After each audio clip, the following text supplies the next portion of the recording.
Bom, o algoritmo KMP ele é muito eficiente. Ele tem essa complexidade da ordem de n, como a gente disse, e ele me permite, então, não repetir testes.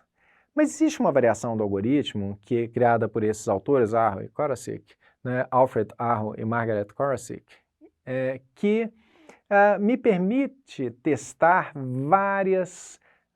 vários padrões numa única busca. Entende? Eu vou passar pelo texto uma única vez e vou fazer vários testes ali no meio.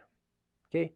Bom, na verdade, se você até olhar pelas datas do algoritmo, você vai ver que esses dois algoritmos não foram montados um em cima do outro, mas ambos vieram de uma máquina de estados mais complexa, em que eu previa todas as transições possíveis. Então o que a gente está vendo aqui é uma pequena variação desse algoritmo baseado no KMP. Mas o algoritmo original, ele previa para cada estado todas as possibilidades de transições, né? Então eu tinha eventos para todos os 256 valores de bytes. A gente deu uma simplificada aqui para ter algo um pouquinho mais eficiente baseado lá no KMP. Então vamos ver qual que é a ideia deles. Imagine que eu queira buscar construir ali meu diagrama de estados para o primeiro dos 4 padrões que eu quero buscar simultaneamente. RI, né? Palavras em inglês, me perdoem, foi um exemplo muito bacana que está na internet, eu achei que valia a pena manter mesmo que os termos estivessem em inglês. HE. Então eu criei aqui entre os estados 0, 1 e 2 a estrutura, o esqueleto do reconhecimento do primeiro padrão. Ainda não fiz as transições de falha, estão no próximo slide, mas vamos montar o resto aqui do esqueleto primeiro. Quando eu chego em X, veja, eu tenho um prefixo diferente, então eu preciso fazer um caminho diferente para esse X. Aí eu estou saindo aqui do estado 0, indo para o 3, para o 4 e para o 5. Mas aí você pode observar que o número do estado já não corresponde mais ao número de letras reconhecidas. É um identificador genérico de estados, tá? Quando eu tentar agora montar o esqueleto do reconhecimento de RIs, RIs compartilham o mesmo prefixo de RI. Então você observa que o H de RI ou de RIs me leva para o estado 1, e como o I é diferente do E, aí eu crio uma derivação aqui, eu crio um caminho alternativo, né? Então o reconhecimento de RI é 0, 1, 2, o reconhecimento de RIs é 0, 1, 6, 7. Da mesma forma, hers, ele compartilha 2 letras com o RI, então eu tenho o H e o E compartilhado com o RI, mas eu acrescento o R e o S. Então se eu chegar ao estado 2 a qualquer momento, eu reconheci RI. Se eu chegar ao estado 5 a qualquer momento, eu reconheci X. Se eu chegar ao estado 7 a qualquer momento, eu reconheci RIs. E se eu chegar ao estado 9, eu reconheci hers. Tá? Para chegar lá, eu vou ter que passar pelo 2. E aí eu reconheci RI, mas eu preciso chegar até o 9 para reconhecer o hers. Então esse é o esqueleto. Só que agora, como eu tenho muitas alternativas, né, eu tenho muitos padrões, eu preciso pensar como será a transição de falha, que é um pouquinho mais complexa. Só lembrando que aqui, se não vier nem um H nem um S, eu giro no 0. Tá? Mas eu tenho 2 alternativas de saída do estado 0 agora, com H e com S. Então vamos ver isso implementado. Não, desculpa, as transições de falha desenhadas. Então, nós temos que analisar estado a estado, não tem como eu fugir desse desenho para cada um dos estados. É claro que aqui também eu nada mais preciso do que um vetorzão, né, um vetorzão com todos os... Aqui eu tenho 10 estados que vão de 0 a 9, e para cada vetor, para cada posição do vetor, eu digo para qual estado que eu volto, né, para que a gente possa fazer o reconhecimento do mesmo jeito que nós fizemos ali no KMP. Então eu vou pensar para cada um dos estados em que eu estiver, se aquele último caráter ou aquela última sequência pequena de caracteres, se é também prefixo. Ok? Eu vou fazer a mesma análise. Eu só tenho que pensar agora que pode não ser prefixo do próprio padrão, mas de outro padrão, né? Vamos ver isso. Então, por definição, lembra que eu falei que a primeira letra do padrão não serve como nessa análise, porque ela sempre será prefixo, né? H é prefixo de RI? Sempre. Então eu não considero esse H, nem o S de X, né? São os estados que partem do estado 0. Então veja, tanto o estado 1, que acabei de passar pela primeira letra, quanto o estado 3, que acabei de passar pela primeira letra de X, me levam de volta ao 0. A partir daí eu começo a fazer a análise. Nesse estado aqui, acabou de passar um E. Esse E é prefixo de RI? Não. Esse é prefixo de she? Não. Então ele volta para o estado 0. Vamos nessa sequência aqui mesmo. No estado 8, acabou de passar um R. R é prefixo de he? Não. R é prefixo de she? Não. Então eu volto para o estado 0. E observe que eu sempre estou comparando com he e she porque são os dois padrões que partem do 0, né? Na verdade, esse H pode ser tanto prefixo de he, quanto de hers, quanto de his. Então a pergunta certa que eu deveria fazer é, esse R é um H ou um S? Não. Então, volto para o 0. Aí eu chego aqui, esse S que acabou de passar quando eu cheguei no estado 9, ele é um H ou um S? É um S. Então pode ser que esse S que eu acabei de usar no reconhecimento de hers seja o início de uma nova ocorrência do padrão she que está sobreposta com hers. Nesse caso, eu devo considerar o retorno do 9 para o 3, porque esse S pode ser o início de she. Ok? Vamos pensar agora nesses estados aqui. O estado 3 é o primeiro estado saindo do 0, então ele volta para o 0. Estado 4. Acabou de passar um H. Esse H pode ser o início de he, hers ou his. Então eu volto do 4 para o 1. Para usar esse H no reconhecimento, na tentativa de reconhecimento de he ou his, ou hers.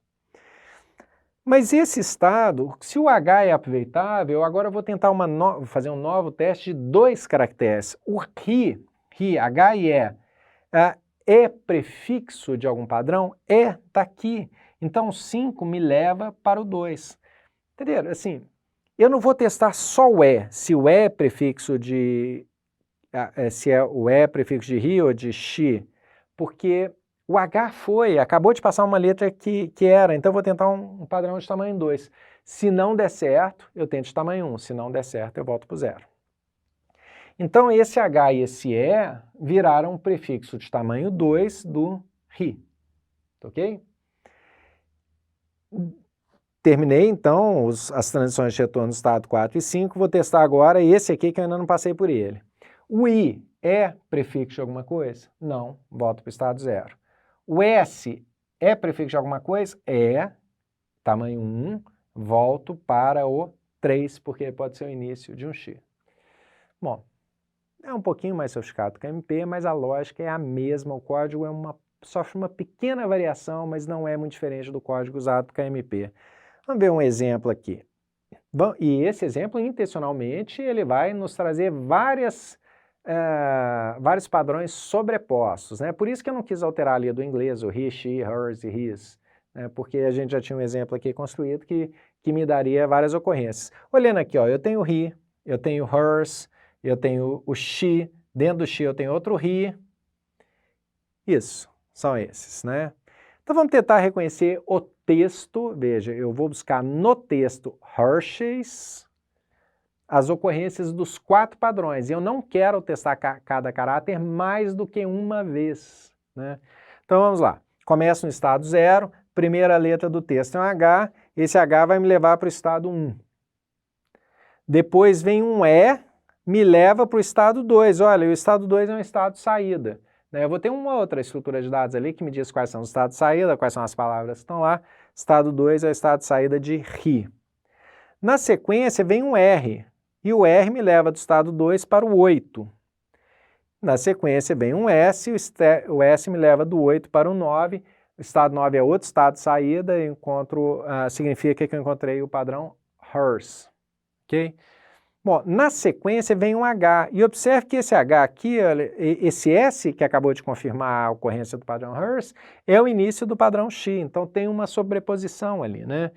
Então esse S me traz de volta para o estado 3, né? Nós seguimos a transição de fase do estado 3, e aí eu posso testar o H. Bem, objetivamente, deixa eu voltar aqui, eu estou no estado 9, estou parado no estado 9. Aí o próximo caráter do texto é o H, e eu vou ver, esse H me permite ir para frente? Não, mas eu tenho H ainda.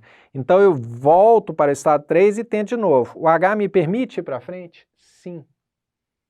Tá bom? Então eu estou no estado 4, e aí vem um E. O E me permite ir para o estado 5? Sim. Então vou. Estado 5, estado de saída, reconheci X. Pego agora um Y, e olha essa operação que interessante. Eu pego um Y. O Y me permite ir para frente? Não. Então eu volto para o 2. O Y me permite ir para frente? Não. Volto para o estado 0. O Y me permite ir para frente? Não. Estou no 0, giro no 0, descarto o Y. Ok? Então eu sempre pego uma letra e tento ir para frente, volto e tento de novo, volto e tento de novo, até quando eu estiver no estado 0 e tentar, não puder ir, aí finalmente eu descarto a letra. Foi o que aconteceu com Y agora. Tem um S aqui agora, o S me leva para o estado 3, seria o início de reconhecimento X, só que meu texto acabou, né? Então eu posso parar a busca. Então, nesse caso eu ainda volto para o estado 0, por quê? Porque pode ser que nesse momento, nesse retorno para o estado 0, eu acabe encontrando mais alguma coisa, né, que não estava inicialmente previsto. Então eu não posso parar no estado 3 com S. Se não tiver mais caracteres, eu vou voltando até o 0.